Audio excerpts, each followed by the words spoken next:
All right, this is the hip flexion test. We're taking the hip through flexion. From the side view here, we're doing this. I want you to move very slowly in this. I'm going to show you from the top-down view.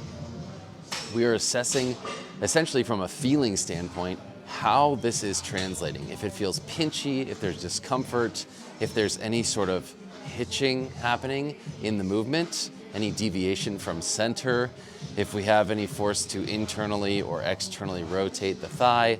All of this stuff is stuff to consider. So when we start, especially if you're filming yourself, which I would highly encourage, feet go straight up, soft body, everything's relaxed. We're just moving with as little effort and tension as possible.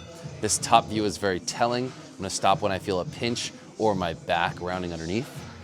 The side view is also very telling because you can start to see where things change in the low back or in the opposite leg. The opposite leg is gonna give us an indication of hip extension. So when it comes up, we're losing hip extension. This test, this hip flexion test, is the same as the hip extension test. It's just the down leg is extension, the top leg is flexion. So when I get any sort of deviation there where this lifts or I crunch, the test is done. If I have to move away from center, which would be moving away from center in any small amount, right? It'll be subtle.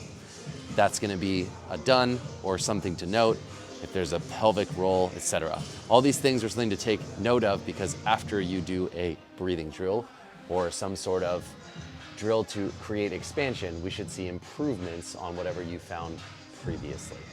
All right, that's the hip flexion as well as the hip extension test.